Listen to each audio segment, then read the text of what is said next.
Adam can feel his cheeks blush like an overripe tomato. How could someone be so rude? He didn't deserve this. He didn't even want to be here, piping donuts and baking bread in his local bakery.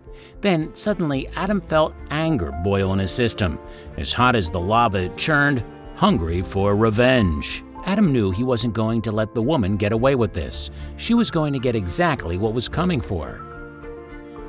Hello, wonderful people. I'm Jamie Buck from WonderBot, and here is Woman Rude to Bakery Staff, so Employee Gets Revenge and Hands Her a Donut.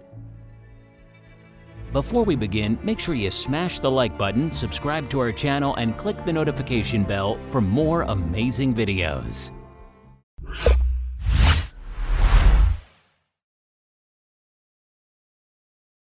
For Adam Smith, working in his local bakery wasn't exactly the job he always dreamed of. He dreamed of playing stadiums, singing hit songs to thousands of adoring fans. Adam knew he was destined for more than just piping donuts and baking bread rolls. But then, one cold, dark Monday morning, everything changed for Adam, and nothing was ever going to be the same again. Adam gets into his car and rubs his tired eyes, ready for another grueling shift at the bakery. As he drove down the highway, humming along to the radio, he hoped his shift would fly by and he could be back in his home studio jamming out in full force. Adam arrives at the bakery, and as he walks inside, he lets out a sigh, thinking it was going to be just another ordinary day. He had no idea how wrong he was. Adam started his shift and was washing his hands when his manager came bursting into the bakery. His face was flustered, and he appeared angry about something. His manager noticed Adam and walked over to him, but Adam could tell something was wrong with his manager. What was his problem? His manager was angry because when he came into work, he saw animal droppings outside near the back. Thankfully, it was nowhere near the food or produce, but it was still a very unpleasant sight. The manager asked Adam to clean it up, and he said he would. But just as he was about to head out back and clean it up, a customer came in, and a terrible feeling hit the pit of his stomach. Before Adam could even greet the customer with a friendly hello, the customer, a middle-aged woman, demanded 4 donuts. "Sure thing," Adam said, and he placed a box of pre-made donuts on the counter. The woman picked one up and inspected it. "That's not enough jam," she said in a stern manner. "I want more filling, now," she demanded. Adam apologized, but he was having none of it. She was getting more and more impatient, not to mention aggressive. Adam knew he had to get his revenge, and he knew exactly how to do that.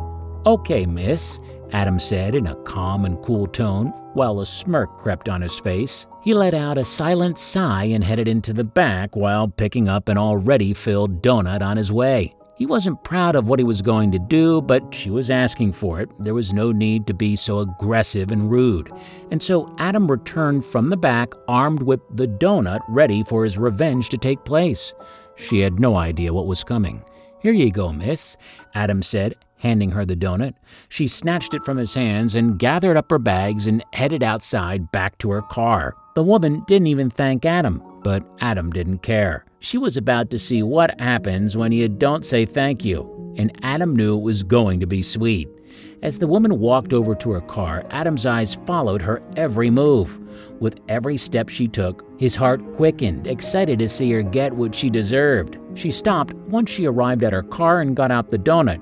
Adam watched as she licked her lips before biting into the donut, and what was inside left the woman lost for words. Biting into the fluffy donut, an explosion of jam erupted all over the woman's white blouse. Her face, too, was also covered in the fruity jam.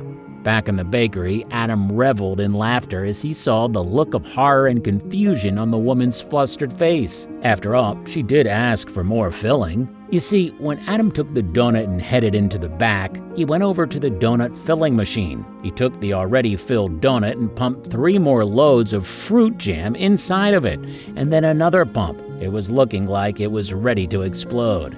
Adam's manager found the incident less funny, but then realized the irony. While Adam watched the woman attempt to clean herself up outside, muttering under her breath, she looked up and her eyes met with Adam's eyes. Adam knew she couldn't come in and complain. After all, she'd gotten exactly what she had asked for. And at least he wasn't the one to deal with the crazy cake lady like the next poor employee had to. It involves a special kind of theft and confetti. Mark was pushing his cart down the drink aisle, debating between apple and orange juice, when he heard a raised, shrill voice on the other side of the shelves. This wasn't the sound of someone dropping something or grumbling over food budgets. This person was off their nut. He pushed the cart around the corner to see what was going on. In the middle of the polished aisle was a woman dressed in a painful attempt to look like some kind of soccer mom. Her face was red, and the force of her words was like someone had insulted 5 generations of her family. The topic, however, was utterly ridiculous.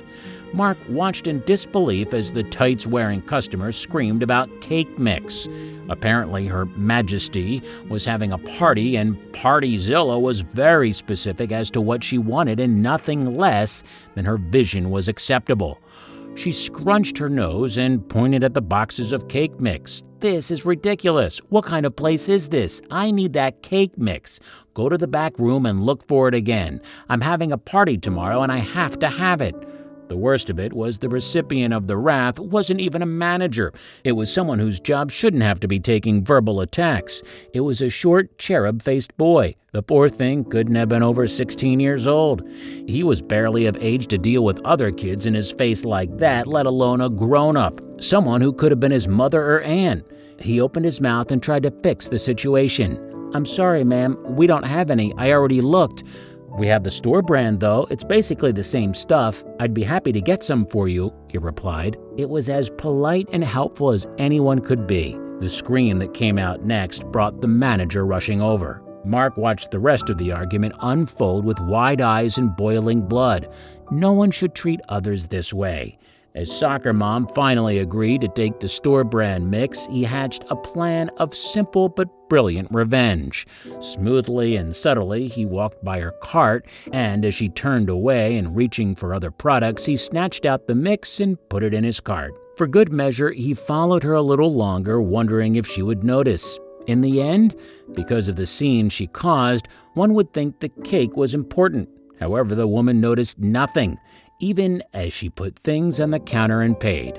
Mark chuckled as he added the purchase to his total and imagined her reaction when she realized there was one final thing to do. Mark pulled out the confetti birthday cake, tossed in the ingredients, and baked it for his own dessert.